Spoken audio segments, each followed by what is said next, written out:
নমস্কার বন্ধুরা, আমি সোমা। আমার গোপালের হেসেল চ্যানেলে আপনাদের সবাইকে স্বাগত। দুর্দান্ত স্বাদের একটা নিরামিষ ইউনিক রেসিপি আপনাদের সাথে শেয়ার করব। একঘেয়ে রান্না খেতে খেতে যখন বিরক্ত লাগে না, তখন এইসব ইউনিক রান্নাগুলো করে দেখবেন, খেতে খুব ভালো লাগবে। তাই চলুন আর একটু সময় নষ্ট না করে রান্নাটা করে ফেলি।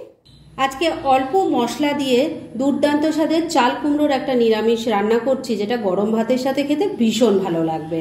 আর তার জন্য এখানে আমি চাল কুমড়োটাকে দেখতেই পাচ্ছেন একটু বড় বড় টুকরো করে কেটে রেখেছি, আর এখানে একটা মিডিয়াম সাইজের চাল কুমড়োর অর্ধেকটা আমি নিয়েছি। এবার এর মধ্যে সামান্য কিছু মশলাপাতি দিয়ে এটাকে একটু ম্যারিনেট করে রাখতে হবে। সেজন্য প্রথমে দিয়ে দিলাম অল্প হলুদের গুঁড়ো, এর সাথেই দিয়ে দিচ্ছি অল্প একটু কাশ্মীরি মির্চ পাউডার, দিয়ে দিচ্ছি স্বাদ মতো নুন, অল্প কয়েকটা দানা চিনিও দিয়ে দিলাম। চাল কুমড়োর টুকরোগুলো ম্যারিনেট করে রেখে দিয়েছি, আর এদিকে মূল রান্না শুরু করার জন্য কড়াইয়ে সর্ষের তেল দিয়ে গরম করে নিয়েছি। এই রান্নাটা কিন্তু সর্ষের তেলেই বেশি টেস্টি হবে। ম্যারিনেট করা চাল কুমড়োর টুকরোগুলো তেলের মধ্যে দিয়ে দিচ্ছি। এগুলোকে সুন্দর করে ভেজে নিতে হবে। এগুলো ভাজতে কিন্তু বন্ধুরা খুব বেশি তেলও লাগবে না, আর খুব বেশি সময়ও লাগবে না। প্রথম ব্যাচের কয়েকটা চাল কুমড়োর টুকরো ভাজার জন্য বসিয়ে দিয়েছি। এগুলোকে এবার মিডিয়াম ফ্লেমে রেখে উল্টে পাল্টে ভালো করে ভেজে নিচ্ছি। প্রথম ব্যাচের চাল কুমড়োগুলো উল্টে পাল্টে ভালো করে ভেজে নিয়েছি। এবার এগুলো তুলে নিচ্ছি। পরের ব্যাচেরগুলো ভাজার জন্য বসিয়ে দিচ্ছি।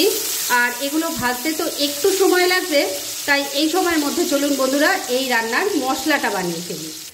একদিকে বাদবাকি চাল কুমড়োর টুকরোগুলো ভাজা হচ্ছে, আর আরেকদিকে আমি এই রান্নার মশলা বানিয়ে নিচ্ছি। সেজন্য মিক্সির জারটার মধ্যে দিয়ে দিচ্ছি 1 চামচ কালো সর্ষে, দিয়ে দিচ্ছি 1 চামচ হলুদ সর্ষে, 1 চামচ গোটা জিরে দিয়ে দিলাম।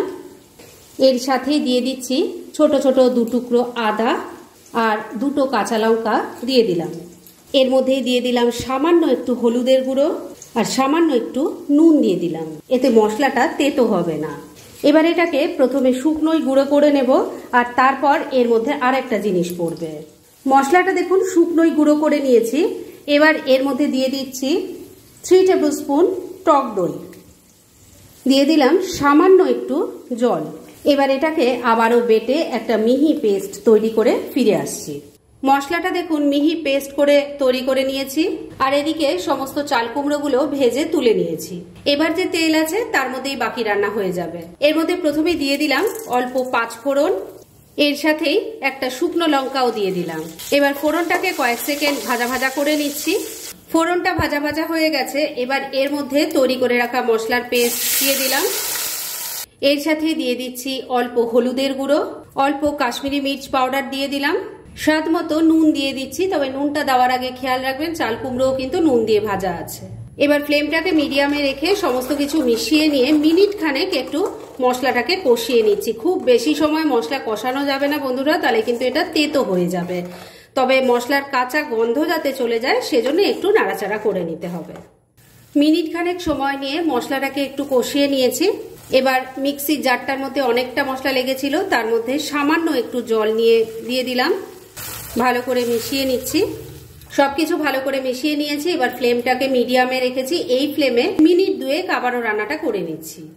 মিনিট 2 রান্নাটা করে নিয়েছি। এবার ভেজে রাখা চাল কুমড়োর টুকরোগুলো দিয়ে দিলাম। ভালো করে গ্রেভির সাথে মিশিয়ে নিচ্ছি।